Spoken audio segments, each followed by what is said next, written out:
This is Charter Local Edition. I'm Brad Pomerance at the National Association of Counties Convention in Long Beach.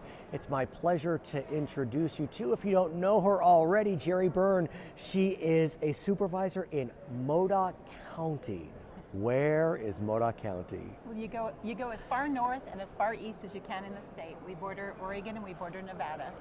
And when people talk about Northern California, we're really Northern California. I love when people say, I'm from the Bay Area, I'm from Northern California, and then we think there's another 6 hours or more just to get to Oregon. Yeah, it's a big state. Flying down here, I had to drive to Nevada, fly to Arizona, and fly to Long Beach. So I had to go through 3 states to get back to California. So tell us about the county. How many people live there? Is it rural? Is it urban? Is it suburban? What's its economic base? Okay.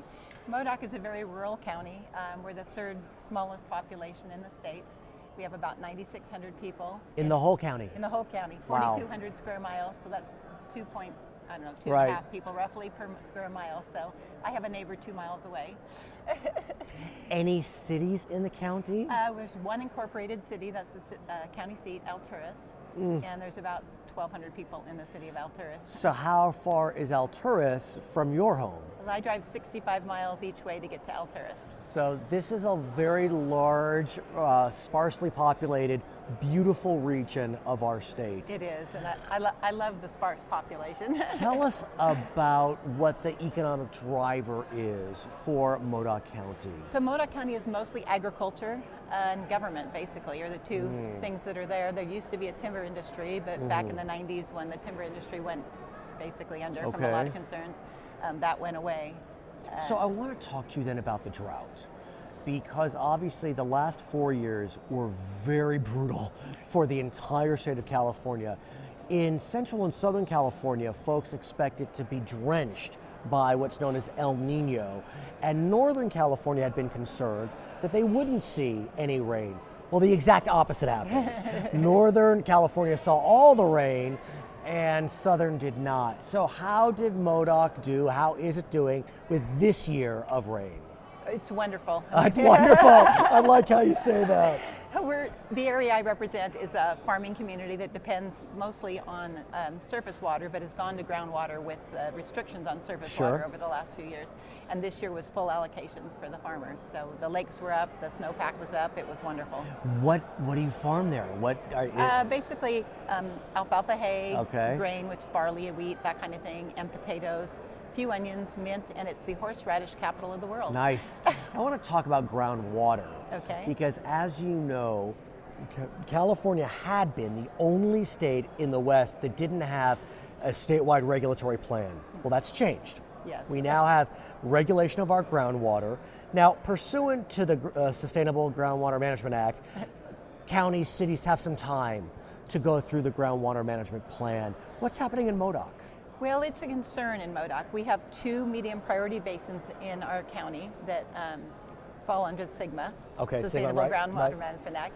And one is in my area, the Tule Lake area, and the Tule Lake Irrigation District's already ahead of the curve, doing a good job there. Okay. We have one we share with Lassen County that has no entity that can do this, can take on this, so it'll fall to the counties to do it. So you need to start to partner, presumably. Yeah, we're working on that. The problem with this bill, I mean, it was well-intended. Right. It was there was a crisis, and they racked it in crisis mode, but there's no funding to implement it. And so they say, well, tax the users. Well, the users are already being taxed for so many things. Right. And so it's going to be a complicated issue and a very expensive issue. And for what you need funding, is it the governmental mechanism? Is it you'll actually need to do some engineering? It's the plans you have to come up with. Right. It's we've heard from water resource people that it's $500,000 tentatively to come up with these plans and to implement them. For a county like Modoc with almost 10,000 people, that's a lot of money. Yeah. I mean, it's not a rounding error. No, exactly. So what are you going to do? We're working on it. How's that? We're working with Lassen County. Our planning department's working on it. We have a groundwater committee, which we put together of the affected users in the area to see if they can help come up with some solutions. Now, did or has Modoc had issues related to groundwater?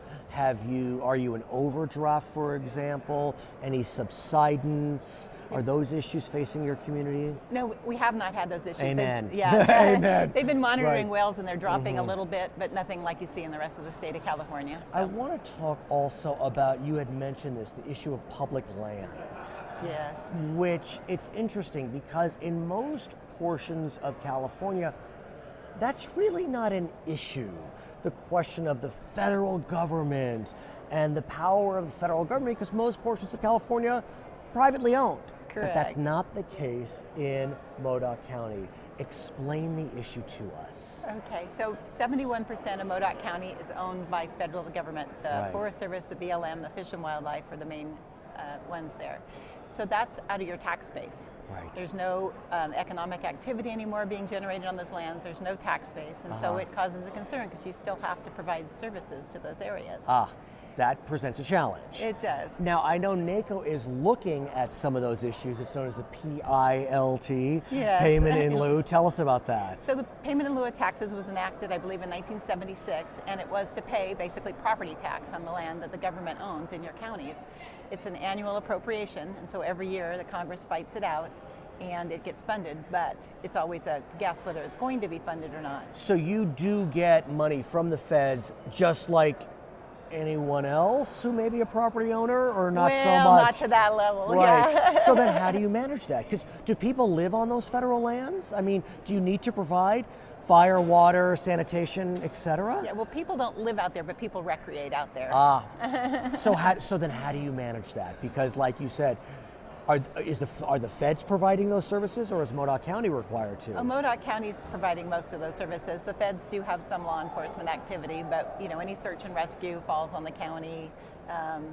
The roads are kind of a mixed bag.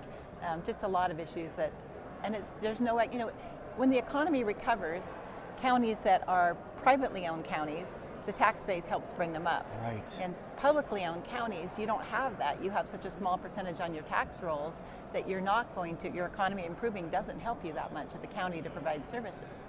So what do you do? I mean, it's a challenge. Yeah. What do you do? I mean, I'm sure there's a lot of tourism opportunities. Can you access those? Yeah, I think the problem with tourism is everyone thinks that it's the solution, right. But it's seasonal jobs at minimum wage. And so you go to Washington, D.C. every year and you try to get PILT reauthorized. Right, You get Secure Rural Schools, which is another program that when they used to do logging, the counties received 25% of those receipts. Well, there's no logging basically anymore, and so they enacted Secure Rural Schools. Let me ask you though about logging, because as we know, there is a die-off of trees in our state. Oh, yeah. Could it be the bark beetle? Could it be the drought? Hard to know. But now there's a question whether we should start to manage our forests better and start to look toward logging. Is there noise about that in your community? Yes, of course. Of course, right. The problem is the infrastructure is long gone. There aren't the loggers, there aren't the mills, there aren't those kinds of things. The forests have not been managed, they're not healthy, and that's why we see the huge forest fires, the beetle problem, everything, is you have to thin forests. You have to, trees don't live forever. Right. So what can Modoc do, or what could Northern California do? Because look, this could be a regional solution, and we are at a point where we need to really look at our forests, because this is serious. I mean, I'm learning about this. Yeah. This is a serious issue. We can't ignore it anymore. So one thing we do in Modoc that we do actually pretty well is we do coordination with the federal agencies. Under federal law, the agencies are supposed to, before making any decisions, coordinate with local governments. That brings government to the table to talk about issues and solutions. Okay.